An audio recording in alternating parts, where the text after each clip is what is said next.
Right, Assalamualaikum and good afternoon. So we are in week 12, all right, week 12, and we have 3 more topics to go. Okay. So for today, we have 2 topics which is actually related. Topic number 9 and 10, which we have topic number 9, capital budgeting, and then for topic number 10, is about capital investment. Okay, making capital investment. So the topic number 9 is basically the introduction of it, the what I call as introductory topic ataupun introductory section of capital budgeting, and the advanced, okay, the advanced method we will discuss it in topic number 10. Okay, so there are similarity in terms of the technique that we will use. Okay, so if possible, again, if possible, I want to cover both topics today. Okay, if possible. So let's see how it goes. Right. So let's start with topic number 9 first. Okay. Capital budgeting. So when we talk about capital budgeting, it is actually a technique, okay, or method that we use whenever a company wants to make important investment decision. Okay, investment here we are talking about either investment in new projects or investment in new assets, for example, which both projects and assets will generate returns, ataupun they can generate inflows, okay, income. So these techniques, okay, under the capital budgeting, we're gonna assume, right, when we purchase or when we invest in either projects or new assets, these two things can generate income. So therefore, as a company, before they make huge investment, right, they need to make sure that this investment will be worthwhile. Okay, they need to ensure that this project or these new assets is profitable enough. Okay, because like I said, when we talk about capital budgeting, it requires huge capital investment. So we don't want to make a loss when we make this kind of investment. So therefore, it's really, really important to make sure that this investment will be, like I said, profitable enough. And we have few techniques that we're going to go through. Okay, so I might skip a few techniques just to save our time so that I can cover both topics. But first, obviously, we're going to go through what is capital budgeting is all about. So capital budgeting involves comparison, okay, of expected returns, as I said, when we involve or when we invest in either projects or new assets. Okay, these two will generate income. Okay, so we want to know this income generation in the form of returns will actually cover the costs. Okay, because these two usually involve high costs. Okay, new projects or new assets. So therefore, we want to ensure that this income that they generated from these two kind of investments, which cost them high, will be enough to cover. And at the end, we want to ensure that they actually can make profits. So this involves the whole process of planning. Okay, meaning the method that we're going to use is actually happen before they invest. Okay, meaning before they make their decision to invest, we need to do the analysis first. And if they pass this analysis, then they can decide to purchase or to invest in this kind of activities, right? So another assumption, this income, okay, this income will be beyond 1 year, meaning the income will not be only 1 year. We will assume there will be multiple years of income, and we assume that the income will be based only on that particular new investments. Okay, either again projects ataupun assets lah. So the incomes from the investments will be more than 1 year. Okay, typically in our case, we're going to assume usually roughly around 4 to 5 years at least. Okay. So these are the kind of activities related to the capital budgeting, as I said. It can be new projects, new machines, new facilities. For example, here we have replacement of existing facilities, meaning they want to upgrade maybe. Okay, they want to upgrade the current facilities that they have in terms of plants, okay, machineries, for example, whatever lah related to companies' productions. Okay, expansion if they want to expand. Okay, kalau tadi tu upgrade or replace. Here we talk about expansion. Okay, currently the size is medium size, but now they want to expand to a bigger size facility, for example. Okay, any safety or environmental projects or any other kind of investment which will affect their cash flows. And like I said, usually they will be beyond 1 year. Okay, beyond 1 year period. Typically, like I said, between 4 to 5 years, average. Some project might be more or might be longer, but in our case, usually we will assume between this range. Okay. So why capital budgeting is important? Because purely because of the cost. Okay, because of the cost of the project ataupun the cost of the investment. Okay, because the cost is too huge. If they make a wrong decision, they will affect their profits. Okay, so if they want to be the leader of the industry, they don't want to make big mistakes. Okay, so it's very crucial for companies to make the right decision, like I said, because they require huge amount of outflow. Outflow here referring to the cost, okay, to the cost. So they don't want to make any error with regards to judgment. So therefore, a right decision will be very, very crucial. Okay, especially to increase the value of the company. Okay, because like I said, the investment will give them returns. Okay, it will give them returns, and obviously, when we have returns, it will increase the value of the company as well. Right? So I'm not going to talk about this process. Okay, again, the decision I will explain because every techniques will have a different decision criteria. I will explain for every techniques how we're going to decide based on the results. Okay, here we want to see about projects. Okay, like I said, we have either invest in the new assets or invest in the new projects. So for the projects, okay, exclusively for projects, we have two types of projects.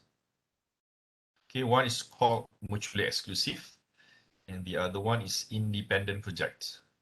Okay, so what would be the difference? For mutually exclusive, so all the terms of exclusive here. When we talk about mutually exclusive, it means we're gonna focus only one project at a time. Okay, one project at a time. Okay, so what does it mean? If we have a few options of projects, right, we're gonna choose only one. Okay, meaning if we accept one project, we're gonna reject the rest. So meaning if you have two projects consideration, you have two projects to consider, project A and project B, for example. So for mutually exclusive project, which actually means these two projects are related, they are quite the same. Okay, they performs essentially the same task. Okay, so if that's the case, you're going to choose either one. It's either project A or project B only. Meaning if we accept project A, we have to reject project B, or vice versa. If you accept project B, we're going to reject project A. Okay, hold this exclusive in your mind, and when you see exclusive, it means they just focus only on one project at a time. All right, but for independent projects, okay, they are actually different tasks. Different tasks, when we set different tasks, they may require different resources. Okay, different resources, unrelated. So therefore, you may accept more than one project. Okay, so the difference tadi for mutual exclusive, just one project at a time, but for independent, because they are unrelated, different resources. If you have two projects, project A and project B. So if both projects are profitable, for example, we may accept both projects, project A and project B together. But obviously, with the condition both projects profitable. Again, kalau one project profitable and the other one not, you can accept just one. Okay, independent not necessarily have to take all, but it's possible. Okay, the word may kat sini. It's not compulsory. You may accept if the condition all projects profitable, for example.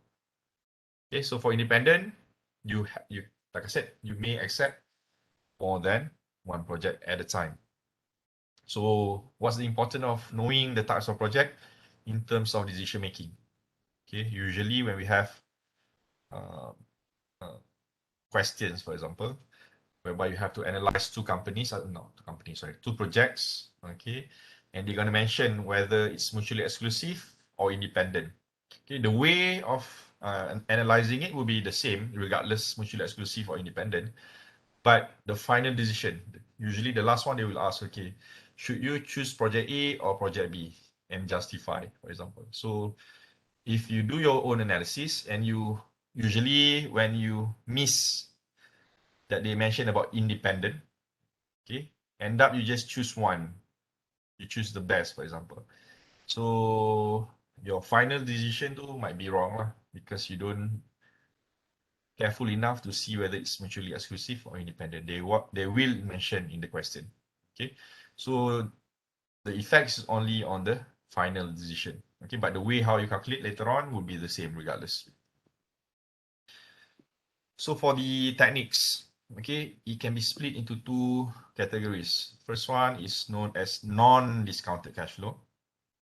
Okay, the word discounted again, if you remember from your time value of money, from your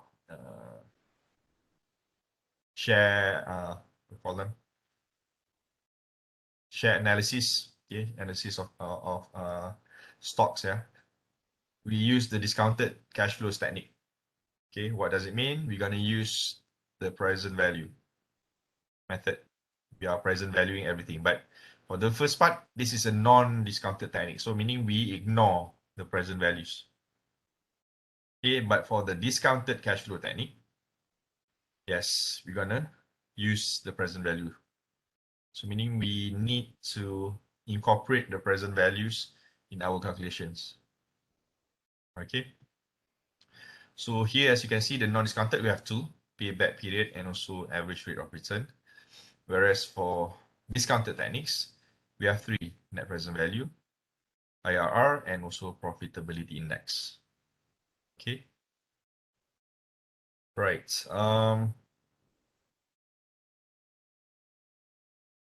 So obviously the non-discounted will be much easier to calculate. Okay, because we don't rely on present value. So meaning we don't have to look at the table. Okay, remember the time value of money table. But for the discounted cash flow, yes, we need to refer to the table. Okay, we need to refer to the present value tables. Okay, present value and also present value annuity tables. Right? So as I said tadi, ni ada mention. So let's go straight to the first technique under non-discounted. Okay, under non-discounted, we have the first one known as payback period or PP. Okay, so for the illustration purposes, we're going to use this example. Okay, we're going to use this example for all of our techniques. So for this, we have two projects, project A versus project B. Okay, as you can see, we have 3 years of expected cash flows. And as you can see again, the pattern, okay, the pattern of cash flows between project A and project B is different. Okay, for project A, the cash flows, okay, especially the inflows, the inflows are the same for every year, for all 3 years. The cash flow will be constant. Okay, will be constant throughout the 3 years. So 2,000 each year. Okay, whereas for project B, we have uneven. Okay, it's not the same. So the pattern I can say for project A, we call this as annuity pattern. Okay, how we define as annuity, if you remember again in the time value of money, the annuity refers to consistent in terms of the values and also consistent in terms of the period. Okay, monthly, annually. So in this case, it's annually lah. okay, every year with the same values. So this is annuity. For project B, okay, this is what we call as uneven. Okay, it's not the same every year. So what's the implication between annuity and uneven? Some methods or some techniques, we might have a slightly different way to calculate. Okay, slightly different way to calculate. All right. And for this table, they also include the total inflow. So the total inflow is basically the sum, okay, of the cash flows respectively. So for project A, when you add 2,000 for 3 years, we have a total of 6,000. For project B, as you can see here, the total will be 6,500 ringgit. Okay, but this again is uneven. Both will have initial outlay of 4,000. So what is initial outlay? This is actually the cost. Okay, the cost of the project. Okay, we call that as initial outlay. Okay, 4,000 each. Right? So in general, if you see here, we have both projects with 4,000 each. But project A, we have 6,000. But project B, we have 6,500 ringgit. So if you don't look into analysis, we're going to choose project B straight away because project B offer us higher inflows. Okay, with the same cost, but project B offers higher return as compared to project A. But again, that's not wise if we just rely on that information. We need to do further analysis. Okay, we need to do further analysis. So that's why the first method, have to go back, is known as payback period. Okay, payback period. So basically, what does it mean by payback period? Is the time taken, okay, time taken to recover the cost. Okay, time taken to recover the cost. So this is actually similar like how long it takes to break even. Okay, how long it takes to break even. So obviously when we talk about average time to take ataupun average time taken untuk break even, obviously we want to have a faster break even. So meaning if we want to compare project A or project B, obviously the faster or the shorter payback period is the better option. Okay, so how to calculate? We have two formulas here. It all depends on annuity, number one, or is it based on uneven? Okay, as you can see here, the nature, annuity is much easier to calculate. Okay, much easier to calculate. So what does it mean? If we take this formula based on this table, okay, what we need is just the initial outlay, and we divide with the annual cash inflows. So meaning for this is basically when we talk about annuity, this is actually project A lah. Okay, for example, for project A, the initial outlay is 4,000 ringgit. And for the annual cash inflow is 2,000 ringgit. Okay, every year is 2,000 ringgit, right? So you don't have to calculate lah. So it's 2,000 ringgit annually. So 4,000 divided by 2,000, we have 2 years. So meaning, in order to recover the 4,000 ringgit, the company requires 2 years in order to get back the cost. So basically, the first year is just 2,000. So when we add with the second year, another 2,000. So a combined first and second year is equivalent to 4,000 ringgit. So therefore, the cost can be recovered at the second year. Okay, and there's a possibility that you might get the answers in points. Okay, so don't round up, just use points if there's any. Okay, 2.7 years, 2.4 years, whatever. Keep the points. Okay, don't round up. Okay, so for this project A, very straightforward. The company requires 2 years if they invest in project A. Okay, now let's look at the slightly difficult way to find for the uneven. Okay, as you can see, the formula might be slightly longer as compared to the annuity. But anyway, the method to calculate it, okay, as you can see here, we have year. Why R ni year? We have year minus 1 plus IO is initial outlay. Okay, initial outlay. Minus ACC here refers to accumulated. Okay, this word accumulated cash flow. CF is cash flow before year. Okay, so we have year here tadi, and also here before the year. And we divide with cash flow in year. So what does it mean here? Year. So year here are actually referring to which year, okay, which year that the cash flow, the accumulated cash flow will recover the cost. Okay, the year the cash inflow must accumulated until the initial investment is recovered. So meaning, if you look at this project B, which is uneven, the cost again is 4,000 ringgit. If you look in year one, okay, year one, the cash flow is 1,500 ringgit. Okay, 1,005. So is it enough to recover the cost? Just depends on 1 year? No, because it's just 1,005. And when we add with the second year, okay, just like what we did for annuity just now. So 1,005 plus 500, okay, when you combine, it's 2,000 ringgit. Okay, if you add 2,000 ringgit. So is it enough to recover the cost? Still not enough. Okay, we are still short of 2,000 ringgit. Okay, so now what we need to do next? Again, add another year. So we extend this, add with this one. Okay, 2,000 plus 4,005. Yeah, we get 6,005. Okay, so as of now, in year 3, we recovered 6,005. So is it enough to cover the cost? So the answer is yes. So meaning we're going to use this year 3 as our YR tadi lah, year. Okay, so our year is defined as number 3. Okay, but for this question, we have only 3 years. Okay, bear in mind sometimes we have 4 years, 5 years, and whatnot. So therefore, the process is the same. You still keep on adding 1 year to another until you reach at least the cost. Must be beyond this initial outlay. Okay, mesti lebih must be above these values. Okay, like this case, second year still just 2,000. So not enough. Then we add the third year.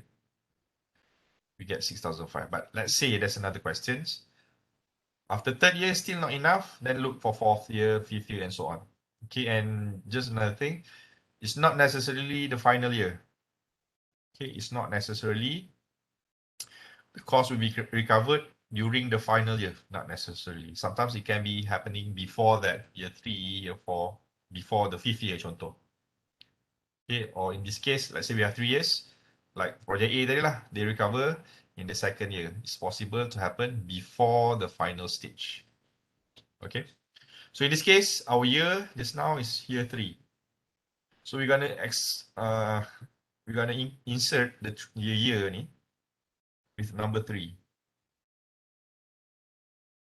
So here 3, here also 3. So what does it mean? It's 3 minus 1. Okay, 3 minus 1 plus, we need to know the IO. So in this case, sorry, the IO is 4,000. Okay, the IO is 4,000 ringgit. And the accumulated cash flow before year 3. Okay, the question said accumulated cash flow before year 3. Before year 3. So meaning, if you look here, we have 3 years. So before year 3, it means year 2. Okay, so year 2, the accumulated, I already wrote here just now, it's 2,000 ringgit. Okay, 1,005 plus 500. Okay, before year 3 is year 2. So the total accumulated would be 2,000 ringgit. So I'm going to put here 1,000. Okay, 2,000. And another thing, when you minus this one, you should not get a negative value. So therefore, if you get this more than the IO, then something wrong with your calculation. Meaning something wrong with your definition of before year ni. Check back. Okay, for example, kalau kita silap kan, you add 3 ni. So if you add 3, you get 6,500 kan. 4,000 minus 6,005, you're going to get a negative value. So therefore, it will be wrong. Okay, so these values must be lower than the IO. Okay, so the accumulated cash flow is before year 3, which is year 2 in this case. And we divide with cash flow in year 3. So in year 3, Cash flow is 4,005. Okay, just 4,005. So we're gonna put here 4,500. So again, I repeat, what will be our our formula? It will be 3 minus 1 plus, here is actually 4,000 minus 2,000 divided by 4,005. My calculator job. So obviously, I suggest you to solve the one at the back first. So 4,000 divided by 2,000 is 2,000. Divided by 4,005, you get 0.444 and add with 2. So technically, we have 2.44 years. Okay, so earlier we have 2 years for project A, for project B. Okay, it's 2.44 years. Okay, 2.44 years. So in terms of decision making, okay, again, if you remember, if projects, we have mutually exclusive, okay, mutually exclusive versus independent, okay, versus independent. If it's mutually exclusive, remember, we need to choose only one. So in this case, between 2 years versus 2.44 years, obviously payback period, like I said, the shorter the better. Or the smaller the values, the better. So in this case, project A is better lah because it requires less time as compared to project B. So for mutually exclusive, we're going to choose project A. Okay, we're going to choose project A. But for independent projects, meaning A and B are unrelated, and let's say your company's policy saying that, okay, in order for us to invest, okay, we need to recover the cost within 2.5 years. Let's say the company's policy, every investment that we make, we need to recover the cost within 2.5 years, 2.5 years. So if that's the case, 2.5, so both projects are within 2.5 years. So if it's independent, you're going to choose both projects. Okay, because both are within the 2.5 years. Okay, so that's how we decide between mutually exclusive and also independent. Okay, so the way we calculate, like I said, no difference, regardless, mutually or independent, but the final decision would be different. Okay, so like I said, read the question carefully, look for these terms, either mutually exclusive or is it independent. Right, so we have the answers at the back if you want to see the way how we calculate it. Okay, just like what I wrote earlier, but yeah, this one I explain one by one lah, how to get these values, how I get this 4,000, the 2,000 and so on. Right, and the decision also at the back. Okay, our rule, the payback period should be less than our target payback period. So again, as I said tadi, let's say if the company's policy requires 2.5 years, so if it's independent, you can set both. But if it's mutually exclusive, even though both actually within the recommended time, but since it's mutually exclusive, you need just to choose one. Okay, so in our case, we choose project A. Like I said, because it's faster. Okay, we cover the cost faster than project B. Okay, so that's our first technique. Very simple. No time value of money involved. Yeah, but actually, if you compare between the non-discounted, which includes payback period, versus the discounted techniques, actually, the discounted techniques will be better in terms of decision making. So meaning, if we compare these two, this technique, the discounted cash flows, any of these three, carry more weights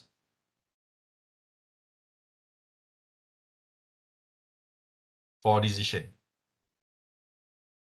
Okay, so meaning if you compare payback versus net present value, for example, obviously net present value will give you a better understanding of your decision. So meaning if you need to compare, we're going to use net present value first. This would be our priority. Okay, but so far kita tak sampai net present value lagi, but payback period will be a good indicator juga lah if we focus on how fast we want to recover the costs. Okay, so next, let's look at the ARR. Okay, this one I think you read by yourself, lah. So for ARR, average rate of return, okay, I think I'm going to go this very fast because the formula is the same. Okay, regardless annuity or uneven. So the formula would be average cash flow. This is actually average cash flow, average cash flow. We divide with average investment. So average cash flow is basically the total the total of the cash flows we divide with number of years, right? And for the average investment, the formula is outlay at salvage value, if any, if any. So for projects, we don't have salvage value. Salvage value only applicable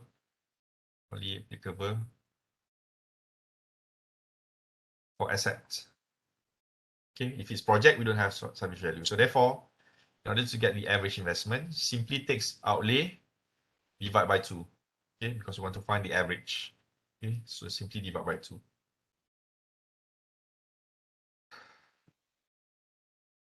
So if you have these two projects again, when we talk about average cash flow, average earning after tax tadi. So for project A, which is annuity, we don't have to calculate actually, because why we need to calculate? Because every year we have the same values of cash flow.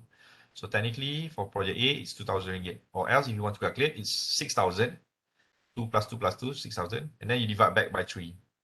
Then you get 2,000. And so for annuity, actually you don't have to calculate. Just pick annual cash flow, right? But for project B, since it's uneven, you need to calculate. So for project B, the annual cash flow would be 1,005 plus 500 plus 4,005, which is this one, 6,005. And we have to divide by 3 to find the average. Okay. So 6,005 divided by 3, we have about 1,167 ringgit. Okay, around that. Okay, and both for average investment, since both outlays are 4,000, right? So it's basically 4,000 divided by 2, which is 2,000 ringgit. Okay, 2,000 ringgit. So meaning if you want to find average rate of return for project A, B, 2,000 divided by 1,000. Since this is written, so you get 1, so 1 times 100 is 100%. Okay, 100%. And average rate of return for project B, average cash flow is 2,167. And our average investment is 2,000.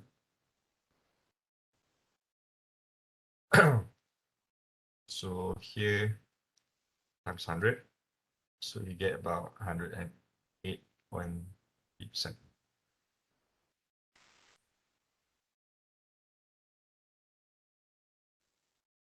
Okay, so that's our rate of return. So in this case, you see for project A is 100% returns, or project B is 108% return. So if you compare now between A and B, if it's mutually exclusive, okay, and E mutually exclusive, since you need to choose either one, so you're going to choose project B because project B offers higher returns, right? But for independent, let's say, in this case, you might accept both. Okay, if let's say like your return requirement is 75%, for example. Okay, so in this case, you might accept both. Contohnya lah, right? But in terms of mutually exclusive, you're going to choose project B instead. Okay, now based on the first technique tadi, based on payback period, the best for mutually exclusive is project A. But now for ARR, average rate of return, it shows project B is better. So we have two contradicting results. Okay, we have project A for payback period, but for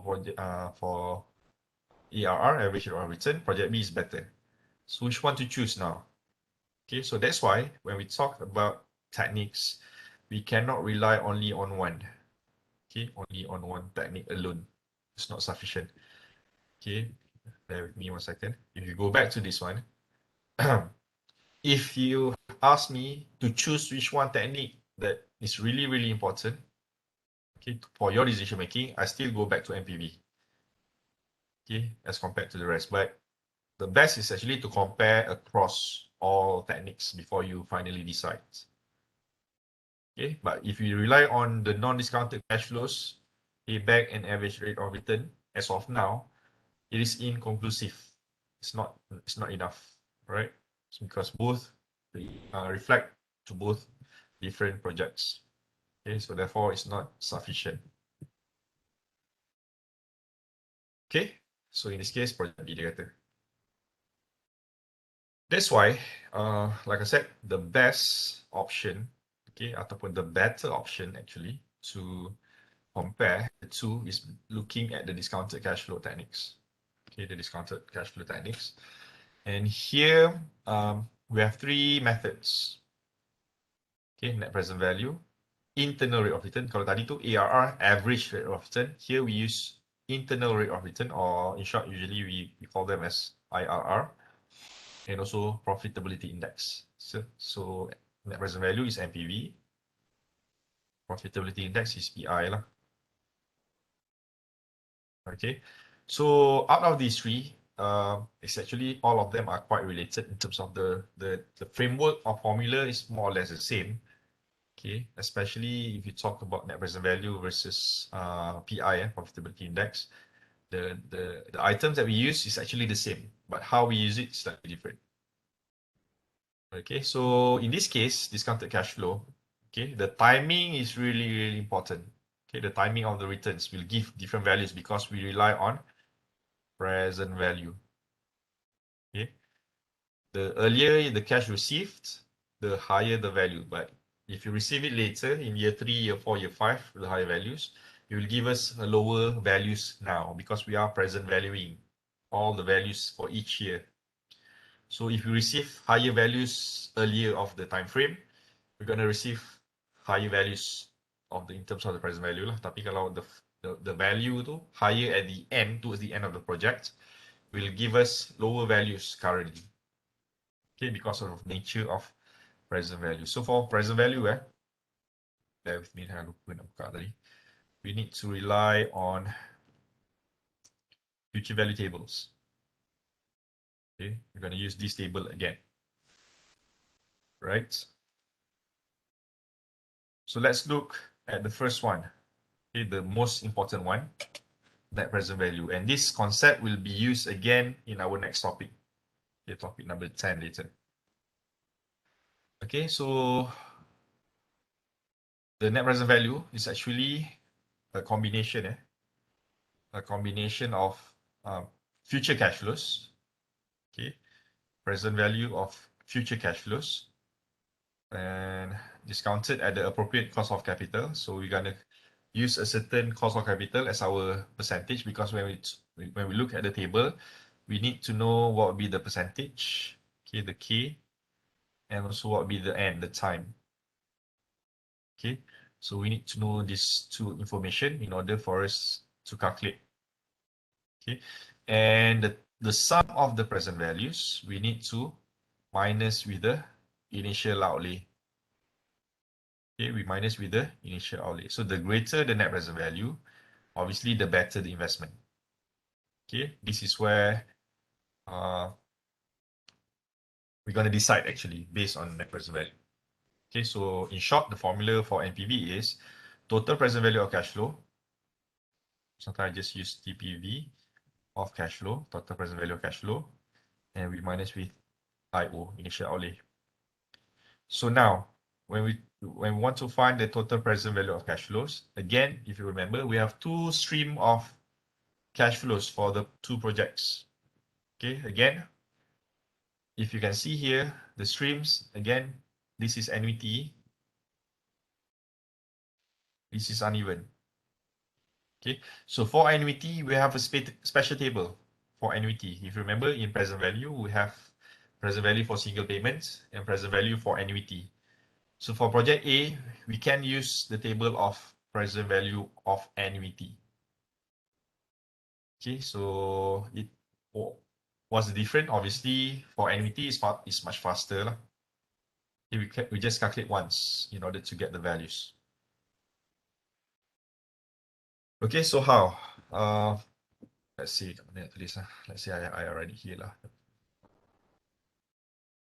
For project A, so the formula again is net present value is total present value or cash flow minus the IO. Okay, so again, I nak recap balik. When we want to find the present value of annuity, since this is annuity, this is from the topic of time value of money. To find the present value of annuity, the formula is, if you remember lah, it's the amount times PVIFA, K and N. Remember? Okay, so this is the present value of annuity, which is the total present value of annuity, equals to the amount. So amount is in annuity is the installment. So in this case, the installment is 2,000 ringgit. And we need to multiply these values with this, the one in the bracket, the reference, which is PVIFA table. We need to know the K, which is the cost of capital or the required rate of returns, and N. Yes, in our case, the N is 3, okay, because we have 3 years only. Okay, some tables might have 5, for example, so our N will be 5 lah kalau 5 years. But in our example here, we have 3 years, so therefore our N is 3. Okay, bagi example lah. So dalam case ni, this will assume 10%. Tak nampak tadi tak tulis. But anyway, here we're going to assume our K equals to 10%. K equals to 10%. So for every question, they will give you this required rate of return ataupun sometimes they use the word cost of capital. Okay, the cost of capital. So here, the K we assume to 10%. So technically, it will be in what year? So the amount is 2,000. Okay, we need to find the reference for this table, which is PVIFA table. K is 10%, N is 3. Okay, bear with me. 10% and 3, yeah. So if you go back to this table, find PVIFA. Okay, this one, table PVIFA annuity, or here they specify. Here, this one, PVIFA. Right? Look for the 10%. 10%. And 3 years. So the 3 years is this one. Okay. You cross-reference as always. Period of 3 with 10%. So you get here 2.4869. Okay, 2.4869.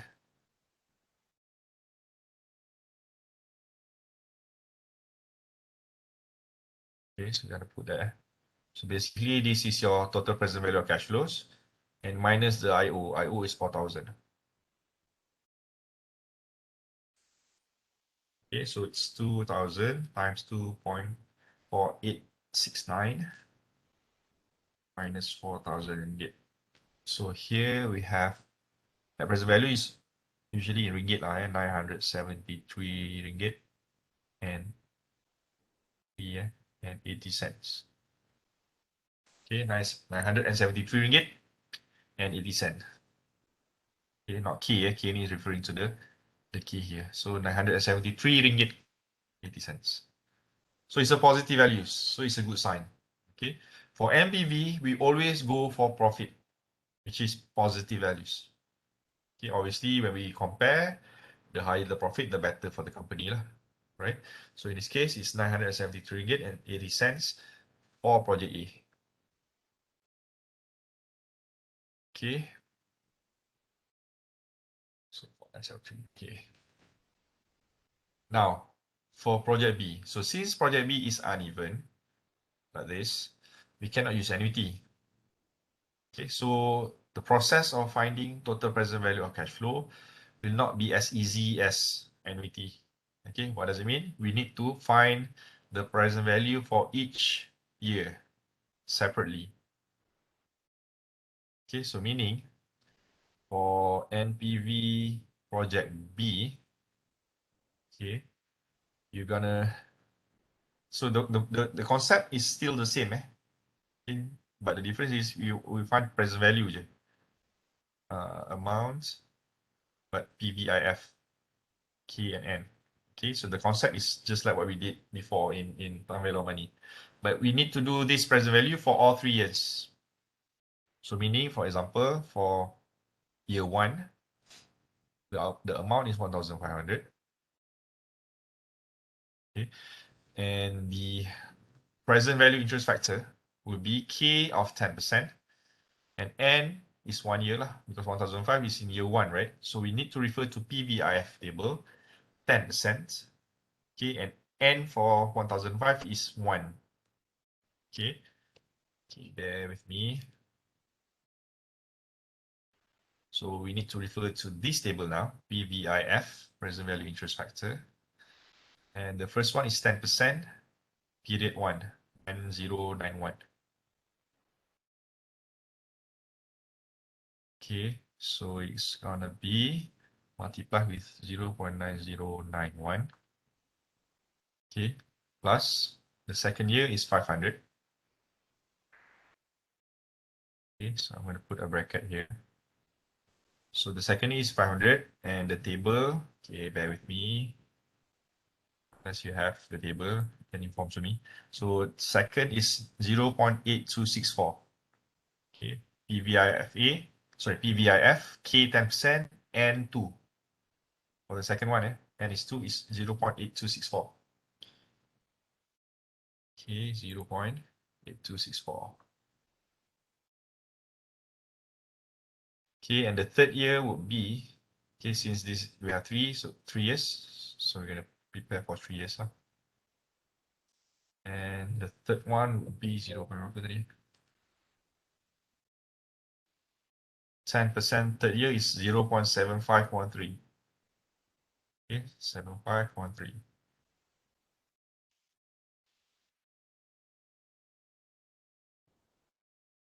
Okay, so when you add all 3, this is your total present value of cash flow. Okay, this is your total present value of cash flows. And whatever you have, the combination values here, you minus again the IO. IO again is 4,000 ringgit. For project B, it's the same 4,000 ringgit. Project B, 1,005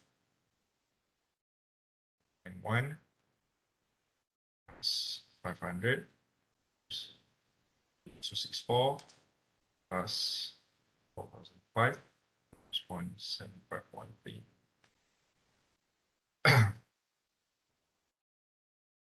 Okay, I get here, this is 515717 minus 4,000.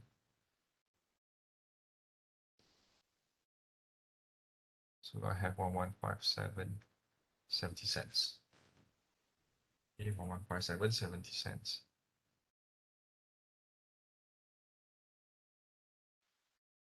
Okay, and again, this is RM, the inflation.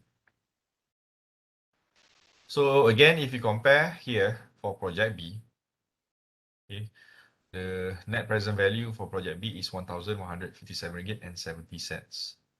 Okay, so obviously here, as you can see, project B offers higher net present value, okay, as compared to project A.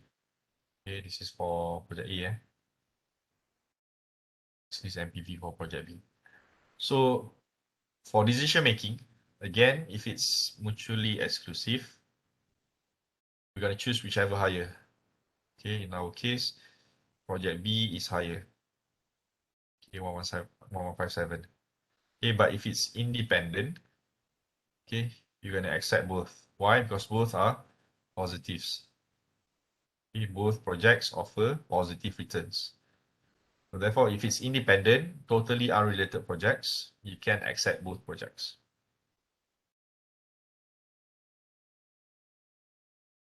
Okay, so that's NPV, net present value. Okay, quickly. If you have another method tadi, kita ada PI, Profitability Index. For profitability index, the process is actually the same. The process of finding the total present value of cash flow. Yeah? But okay, the only difference would be the formula for PI. It would be total present value of cash flow. Kalau NPV, we minus IO. So, but for BI, for profitability index, we divide with IO. Okay, we divide with IO. So, maknanya the process of finding total present value is the same. So, meaning if you already calculated NPV and the question asks you to find PI next, we can use the same information. So, for example, PI for project A. Okay, so we're going to use this information. So the total present value of cash flow, so meaning before minus 4,000, it's 4,973. 80 cents. Okay, this is 2,000 times 2.4869 ni, you dapat 4,973, 80 cents. Okay, total present value of cash flow, and we divide with 4,000.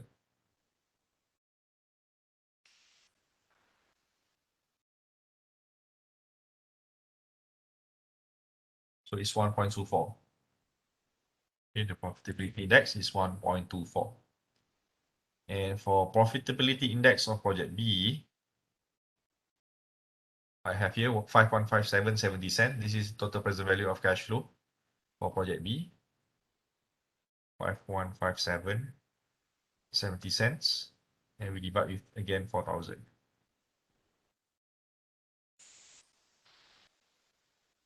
$7.70. It's 1.29. Slightly higher. Okay, 1.29. Yeah. So that's how to find profitability index. Okay. Based on this formula, total present value of cash flow divide by IO. Okay, kalau NPV tadi we minus. Okay, we minus IO. But for PI, it's divide. Okay, but the process is the same. Okay, so this is the whole process, how to find it. And as you can see here, net present value for project B is much higher. Much sangatlah, about a few hundreds ringgit higher. Okay, so like I said, for independent, we're going to accept both. Tapi for mutual exclusive, we choose project B. Okay, because the NPV is higher. Right, again, later read the advantages, disadvantages. And as I said, for PI, it's actually the same. The sum of cash flow after tax, ataupun its total present value of cash flow. Right, divide by IO. Okay, so again, we accept whichever higher, PI, whichever higher. And whichever PI less than 1, okay, we're going to reject. Just like NPV. NPV, if you get negative NPV, we're going to reject that project. Okay, we don't want negative NPV because negative NPV reflects loss. Okay, reflect loss. So again, kalau PI, if it's less than 1, it indicates loss. So I showed you earlier, it's 1.24 versus 1.29. Okay, so both above 1. So kalau they independent, we can accept both. But for mutual exclusive, we're going to choose project B as well. Because PI is higher, 1.29. Okay, like this. Okay.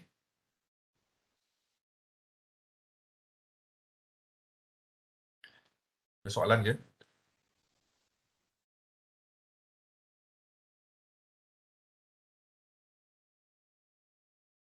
Okay, so we're going to go to the last one.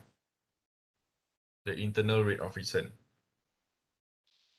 Okay, among all the techniques, the internal rate of return would be I can say, the most difficult one to calculate, especially manually.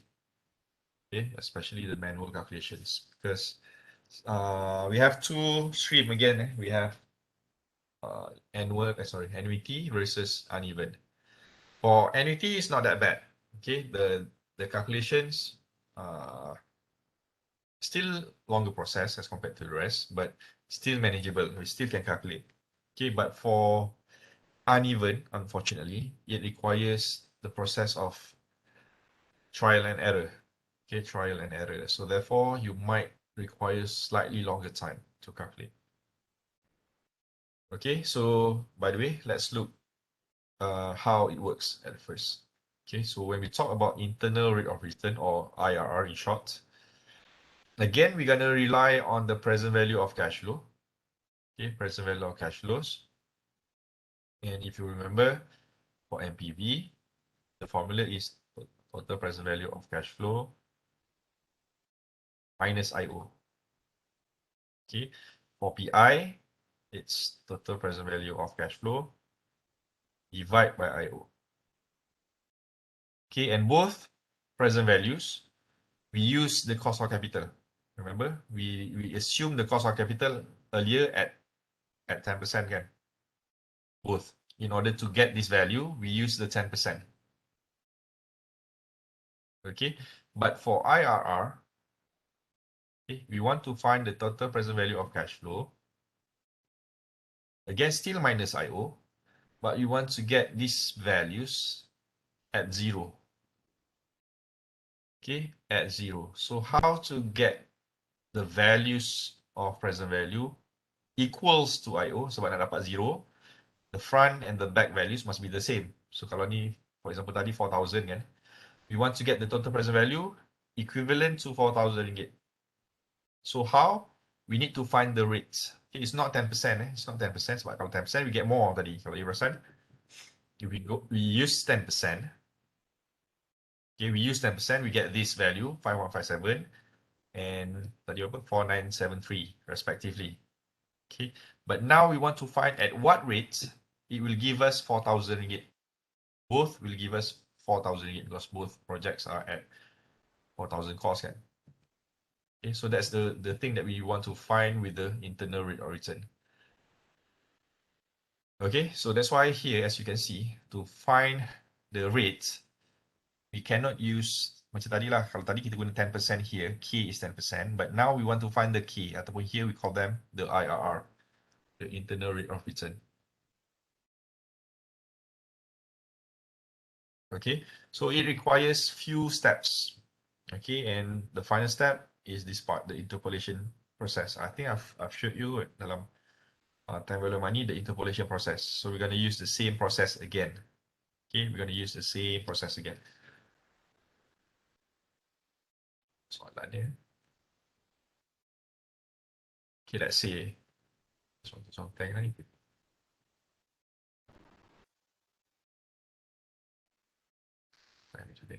Saya kata discard dia semua ni.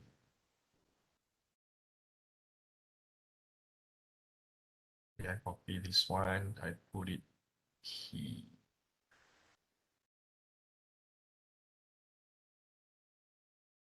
Saya put it here. I'm going to delete all of this again. Okay. So it requires few steps. So first we're going to focus on project A saja. Okay, which is, again, this is annuity. Okay, and like I said, annuity is much easier to calculate.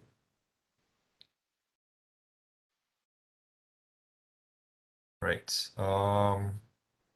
First step, what you need to do. Step 1. Okay. We're gonna use something that equates similar like our payback period.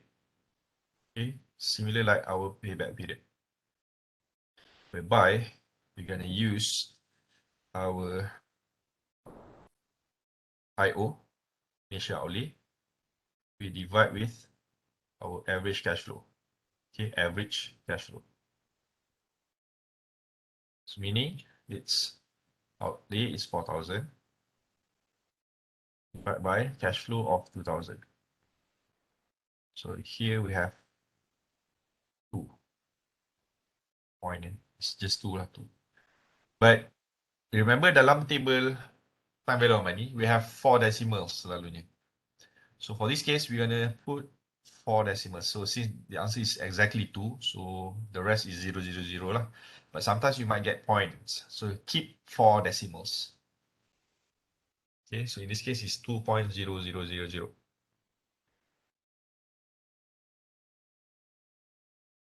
Okay. So once you have this 2.000, what you need to do next, okay, in step 2, you're going to find this 2.00 in the table. What table? Look in the, since this is annuity again, look for annuity table, PVIFA. PVIFA. Again, we don't know the rates yet. We don't know the rates. Okay, but we know it's 3 years. Okay, we don't use 10%, remember, because kalau 10% we get more than 4,000. We want to know at what rate it will give us exactly 4,000. So at the third year here, look for the 2.000 tadi. Okay, 2.000. So if we go through from 1%, go up, okay, as you can see, the higher the rates, the lower the values. So look for 2.0000 ada tak? So in this case, it's in between of these two rates. Okay, 2.00 falls in between of 20 and 24. Okay, and again, it depends on your table. Okay, some table mungkin ada more numbers, but for my table here, I have a gap between 20 and 24. Some table mungkin ada 21, 22, 23, whatever. Okay, but here we have in between of 20 and 24. So 2.0, 2.000 falls in between of these two rates. So what I'm going to do, I'm going to copy these two values. I can see nanti. Okay, so for your step number 2, it's going to be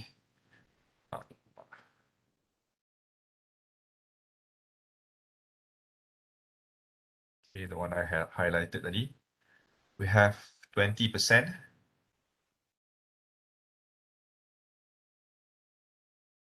What sebenarnya? Yeah, use. Sekejap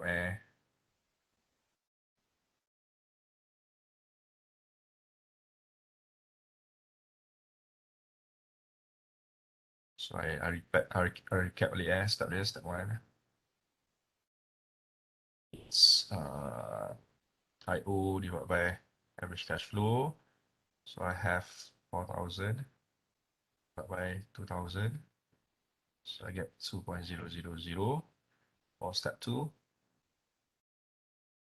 Look in the table, so I found that we have 20%. And I have the internal rate of return that we want to find in the middle. And the difference is, the second rate is 24%. So the 20% copy is 2.1065. Okay, the IRR is here, 2.0000. And the 24% is here, 1.98. 0.9813.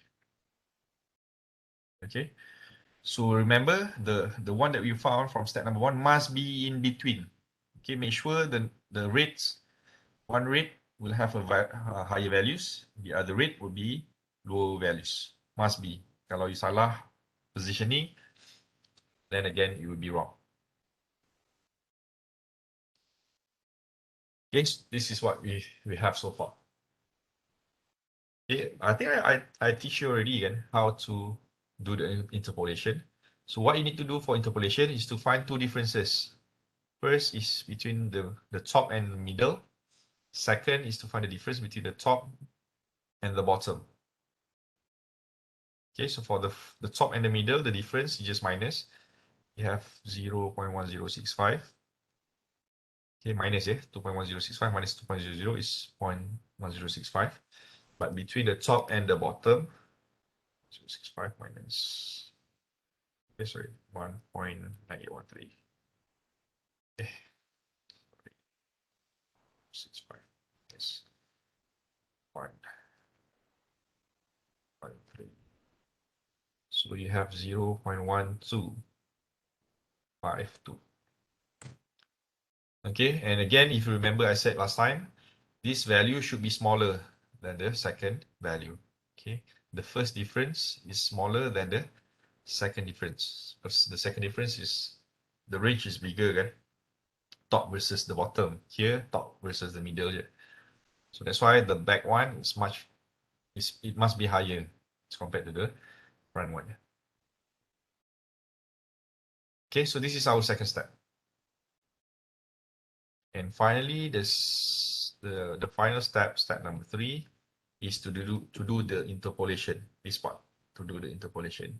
So here, as you can see, is the lower rate. Okay, remember kita ada 20, IRR dengan 24 kan. So the lower rate would be for project A tadi is 20%. Okay, because 20 and 24, 20 versus 24. So obviously this is our lower rates.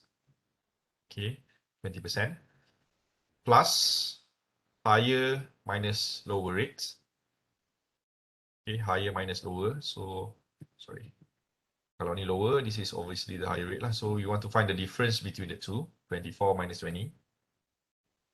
Okay, and we need to multiply this difference with the difference of the division of the first divided by the second one. Okay, the one in the bracket ni, LR value, IR value ni kita dah buat kat sini tadi. This one lah sebenarnya. Okay, minus the IR, dan satu lagi minus the higher rates value. Ni tadi. So the ones in the bracket is actually we've done already. So always make sure that the top part, the numerator, must be higher than the denominator. Okay, so if I translate this formula to here, it will be our low rate is 20% plus. Okay, but now I'm going to move this part actually to the back. It's much easier that way. So the difference ni I letak kat belakang je. Okay, this part I buat dulu. Okay, plus it's 0.1065 divided by 0.1252. Okay, and multiply with the difference. Okay, 4 minus 10%. Okay, so in this case, the difference is 4%. Okay, bear with me 1 second. Because as you can see, our rates refers to here. Tapi kalau the rates earlier kat sini, katakan selalunya the difference would be only 1%.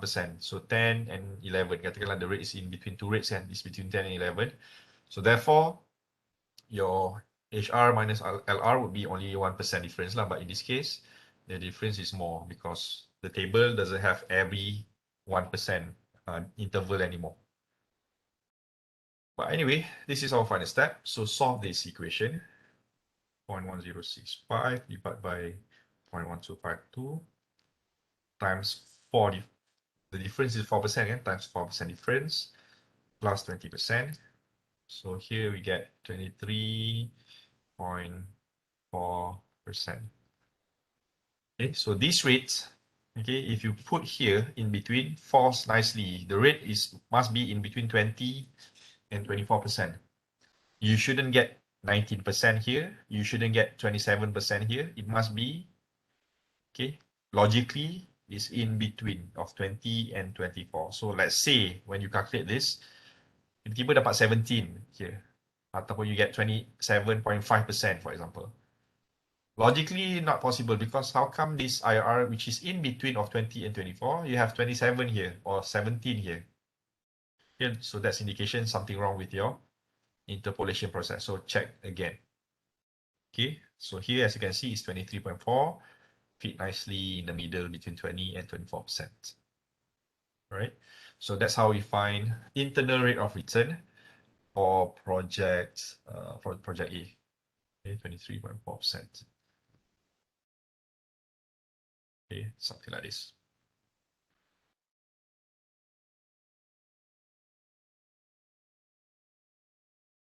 Okay, boleh ke?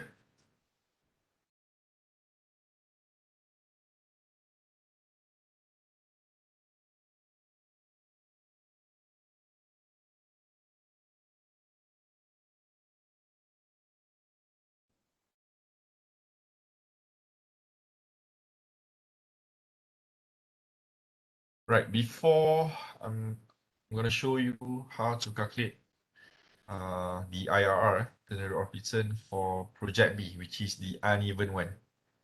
Okay, maybe we can take a quick break. All right, it's about yeah, the process, like I said, requires trial and error. Okay, so it might require slightly longer time.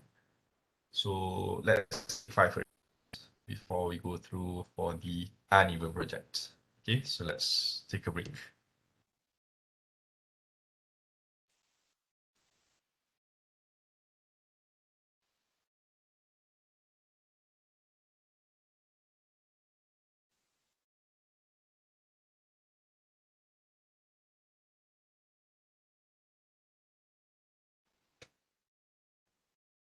Okay, let's continue the final part actually ni, for topic number 9 ni. For the internal rate of return. Now for project B, which is the uneven. So this one again, just now what we've done is for project A. This is for project A, which is annuity. Okay, similar like this one. Okay, but now we want to try for project B. Okay, maybe I'll try create another one.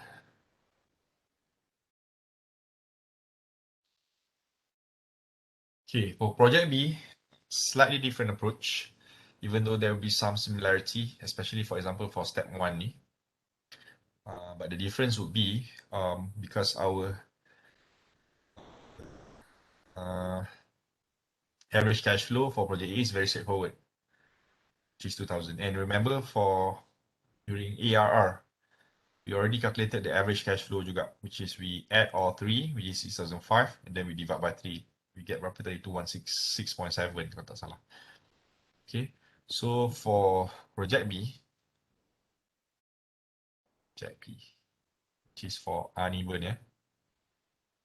Okay, so we're gonna do the same process. Step 1. This is actually, I may simplify the one in the notes, but it's technically we're gonna use IO divided by average cash flow. Okay, the initial outlay is 4,000, but average cash flow, as you all know, you add all three, which is 6,005, divide by 3. So I'm just gonna put 6,005 divide by 3 here. Okay, so this is the average cash flow. So it's 4,000 divided by 3. So you get here 1.8462. Here for project A, get 2.00 kan? Here we get 1.8462. Okay. So we're gonna put the same as this one juga kot. Okay. So for step 2, I'm gonna lay down R. Okay. At 1.8462. Okay, but we're gonna find similarly. Okay. The table 1.8462. But in this case, it's in between. My table, I have in between 25 and 30%. Okay, 25 and 30%. Okay, 25 and 30%. So I'm gonna put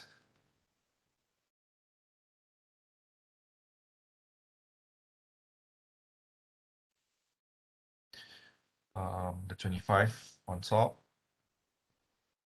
percent at the bottom, percent. So the 25% is 1.925095, and the 30% is 1.8161.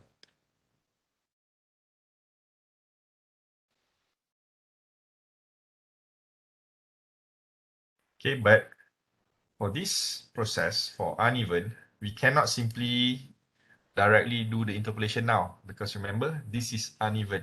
Okay, earlier, sorry, this one. last time for this part, project A, this is annuity. So again, if you remember, the one that we refer is actually from the PVIFA, which is relates with annuity. But here, this is based on annuity table. Okay, still based on annuity table, but this is uneven. So we cannot do straight away interpolation here. Okay, we cannot use the interpolation here. Okay, so that's why if you refer to the notes, okay, the next process, step 3, is to make adjustment.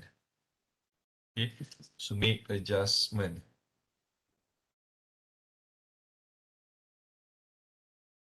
Okay, to make adjustment to the approximate IRR. Okay, bear in mind for this question, they use different rates because their table have different rates. But in our case, we have 25 and 30%. Because doesn't matter, it all depends on the tables. But for this question, they use 28 and 32. So for this question, based on this step, okay, we need to make adjustment depending on the cash flows, whether it's higher at the beginning or higher in the later stage. Okay, if it's higher at the beginning, we need to adjust to the higher rates. But if it's higher at the later stage, we need to adjust to lower rates. Okay, to the lower rates. Okay, so in our case, if you go back to this table, as you can see here, our cash flow is higher towards the end. Okay, it's 1,005, even though it's dropped in the middle, but it's higher at the end. Okay, it's higher at the end as compared to the initial year. Some cash flow might be higher here and then reducing at the end. But in our project B, it's higher towards the end of the year. Okay, towards the end of the project. So therefore, if it's higher at the later stage, we need to adjust to the lower rates. Okay, to the lower rates. So in this case, they recommend, since they have 28 kan, so they start trial error at 24%. Okay, at 24%. Okay, from 28, they reduce to 24%. Much lower than this one lah. So kita ni berapa? Sorry.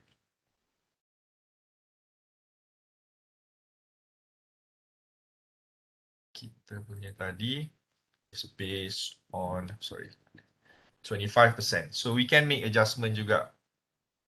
Okay. But we need to look at my table tadi ada 24%. Yes, we have 24%. Tapi kita tak boleh guna table ni we use PVIF table. Okay, when we want to do the next stage, we're going to use the PVIF. Tadi earlier ni is just as our starting point. We are going to put here.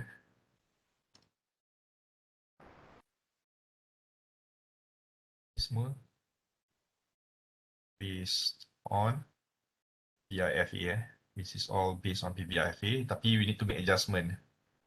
Step 3. Adjust. Okay, according to the rule. Okay. So let's say we're going to use the 24% recommended. Okay, the 24%. Okay, dalam soalan ni, from this, they switch to 24% as a starting point, 24%. So what we need to do next is to find the total present value of cash flow. Remember? Total present value of cash flow. Okay, not the NPV. Kita boleh buat NPV juga sebenarnya, but here they recommend to use total present value of cash flows. So we're gonna start with 24%. Okay, with 24%. So I'm gonna show you at 24%. At 24%, adjust at 24%. So meaning the total present value of cash flow at 24% would be 1,005. Okay, we're going to find one rate in the bracket plus 500. And find one rate plus 4,005. One rate. Okay, and we use 24% just now. PIF. Okay. PIF 24%. Okay, bear with me. 0.8065, 6504, and lastly 5255, 0.5245. Okay, so that's 24%.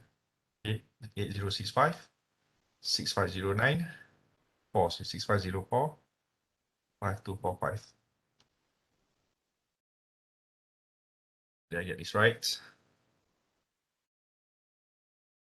So total would be 5 times 0.8065 plus 500 times 0.6504 plus 5 times 0.5245. So you have 3,895.20. Okay, 3895, sorry, 3895.20. Okay, so for step number 3, okay, this is the trial and error process lah. We need to find this total present value of cash flow at 3 levels. At least actually at 2 levels je lah. One higher than 4,000, because we remember the process of internal rate of return is when this present value of cash flow is equivalent to IO. In order to get 0, the IO must be equivalent with the total present value of cash flow at a certain rate. Okay, remember in our earlier example in NPV, we already have one value which is more than 4,000. Okay, kalau you ingat tadi, when we did for NPV here, we already have one. I delete it tadi. So, kat sini lah. We have one NPV which is 5,000 tadi. 515770. Yang ni total dia is 515770. So we have one values above 4,000. We know our IRR is equivalent to 4,000. So we actually need to find another value je. At what rates? Okay, at what rates our total present value of cash flow is below than 4,000 ringgit. And based on our step just now, we already found at 24% the value is at 3895, which is below 4,000 ringgit. So for me, I'm going to stop finding the next rate because I have found all three. Okay, the 4,000 tu tak payah cari lah. The IRR is 4,000. Okay, IRR will be at 4,000 exactly. At 24% that we just did just now, I found 3895, which is lower than 4,000. And fortunately, earlier, okay, this is again based on question. Since our question just now, this one, I already found values above 4,000 already. Okay, I already found values above 4,000. So for me, I don't want to calculate anymore. Even though the question, they calculate the next rates. But for me, maybe I tak nak calculate. So what happened?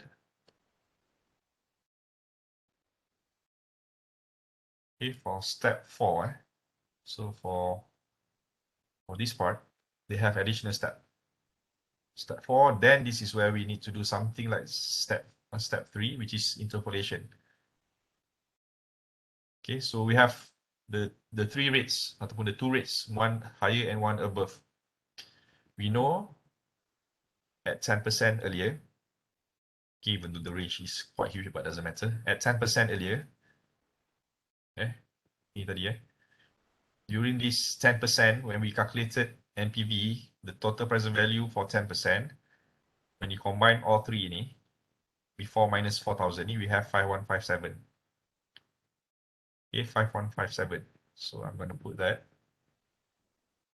5157, 70 cents. You know the one that we want to find is this one, internal rate of return of 4,000. Okay, and just now we calculated 24%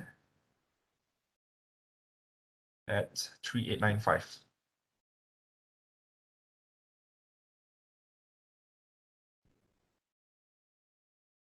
Okay, 3895. Actually, we can find anything below, in between 10 and IRR ataupun 10. Yeah, because we don't know lah berapa persen kan. But for me, I think even though the range is high, might as well just use these rates. Okay, so for this step number 4, you have to make sure, again, similar concept, the values of total present value of cash flow, okay, for the one that we want to find, the R4000 will be in the middle, similar like the one for project A just now. Okay, but the difference would be for project A, we use the interest factor. This is from the table. But for project B, since this is uneven, we use the total present value of cash flow. Okay, so again, the same process. We're going to minus the one top and middle and find the difference. Second one is between top and bottom. Okay, 5.57, 70 cents minus 4,000. It's more 157, 157, 70 cents. For the second one, so 1262.5. Okay, so for step number 5, the final one is to do the interpolation. The same formula, meaning it's lower rate, the 10%, plus the difference, 157.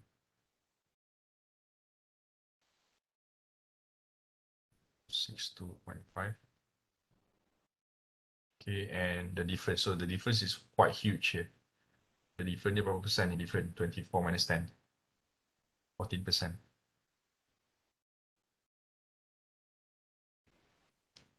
So 157.7 divided by 1262.5. 40% plus 10%. So here you get around 22.8%.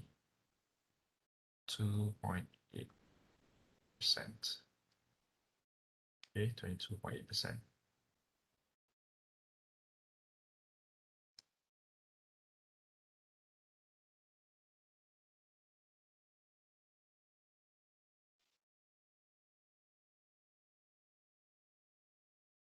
Okay, roughly around 22.8%. So again, this rate is exactly falls between 10 and 24%. And as you can see here, we get 22.8%. Kalau project A tadi, it's 23.4%. Again, we have two different rates kat sini. Okay, kalau guna ni tadi, you get slightly lower values, 20.6%. Okay, but again, because they use slightly different values, doesn't matter. Okay, plus minus lah, some decimal differences kat sini. But for this time, they calculated another one, and to find these higher values than 4,000 kan. But since we already have that value at 10% tadi, so I might as well use that one only. Okay, but let's say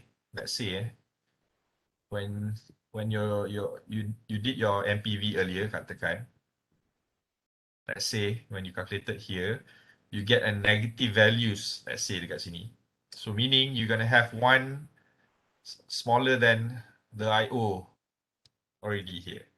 So you have smaller than IO, you have the IO values, then you need to find another one with higher value. So that's the trial and error that I said.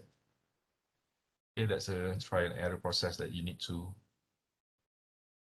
find lah basically. So that's why for uneven, it's slightly difficult to find. Okay, slightly difficult to find.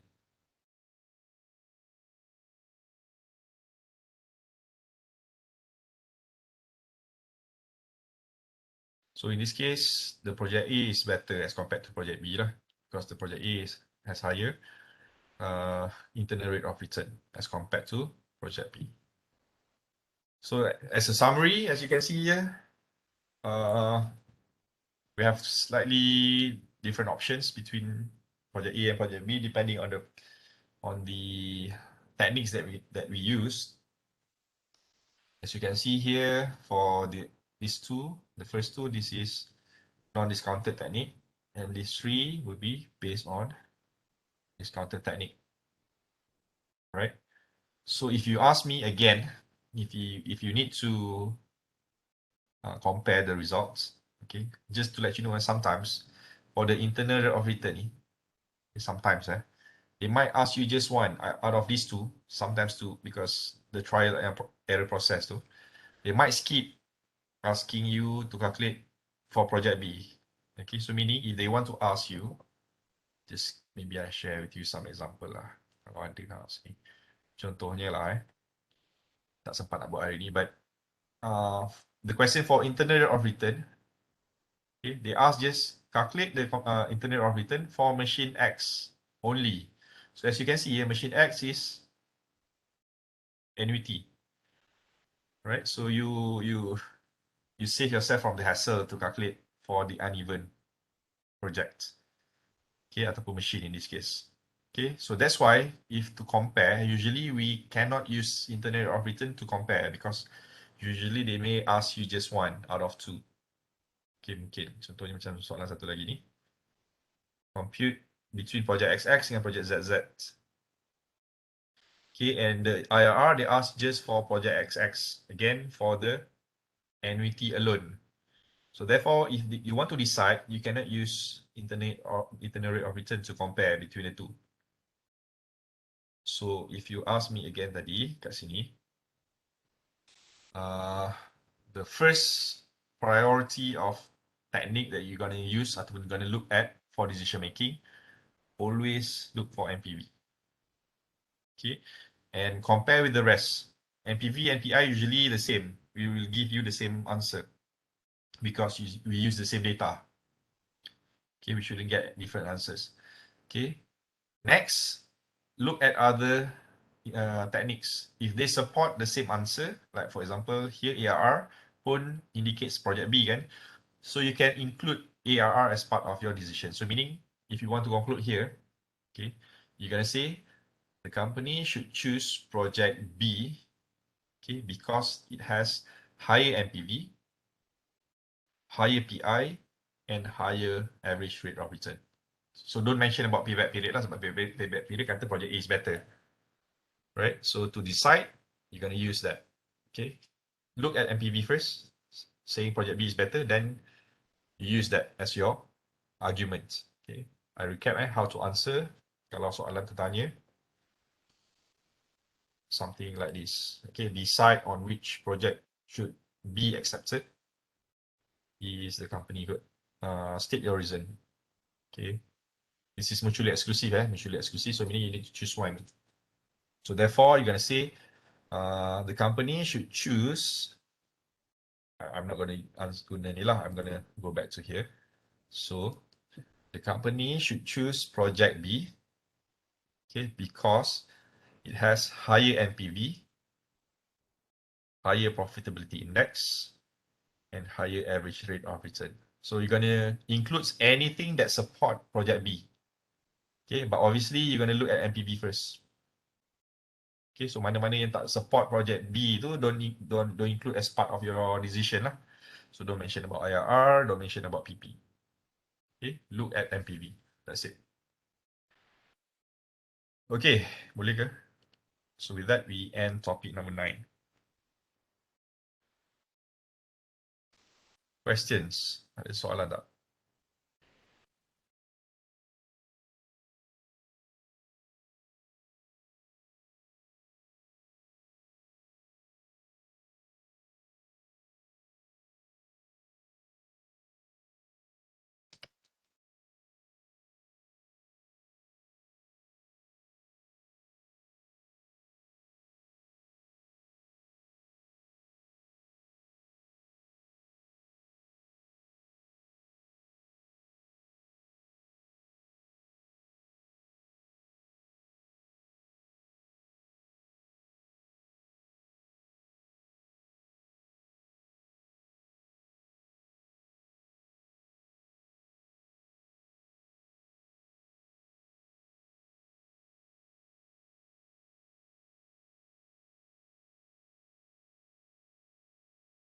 Okay, so if there's no questions, so I'm gonna give you another quiz later. Okay, either one of these nanti I akan post di Tengok lah, I post dalam My Guru later on. Okay, so just check lah. Check your My Guru later.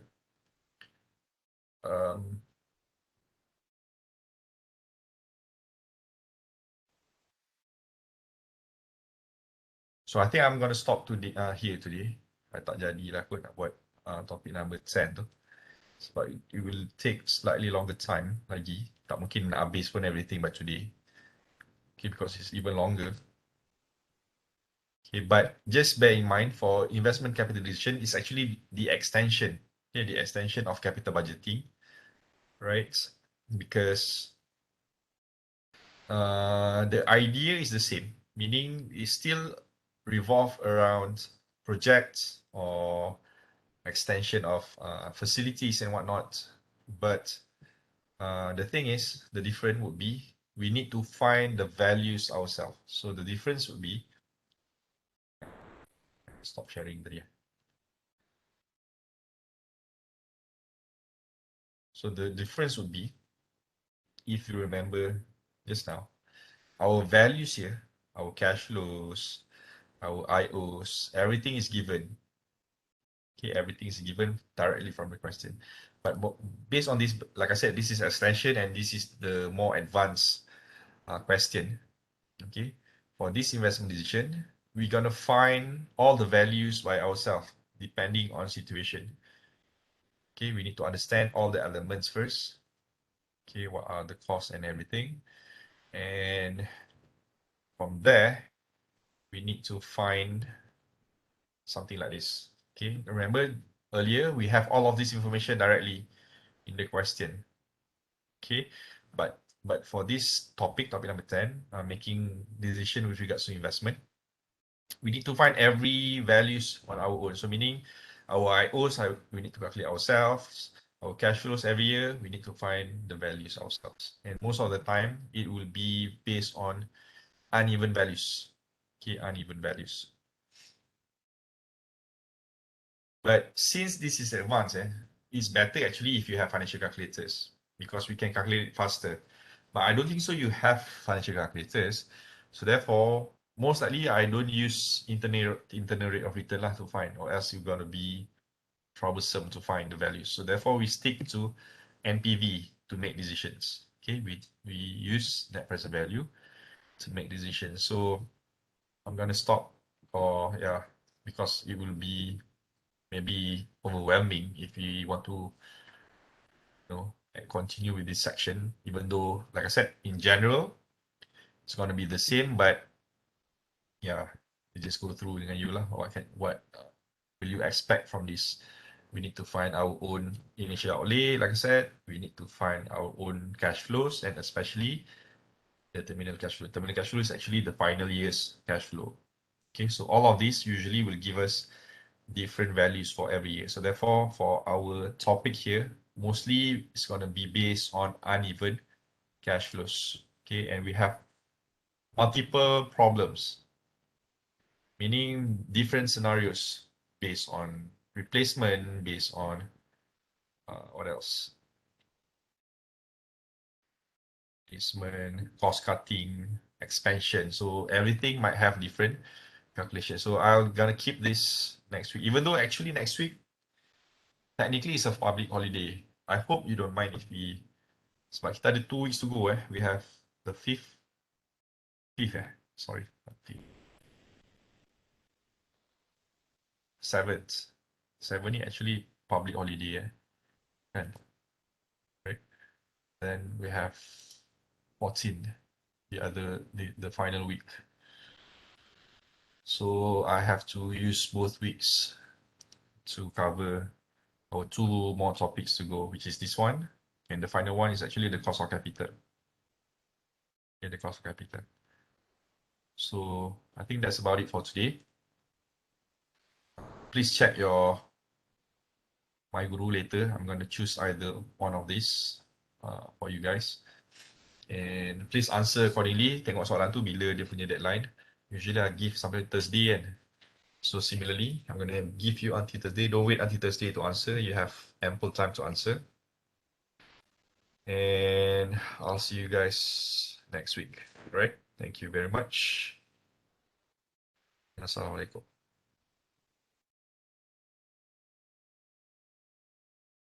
Thank you, Doctor. Thank you, Welcome. Doctor. Right. Thank you, Doctor. Okay. Thank you, Doctor. Welcome. Thank you, Doctor. Okay.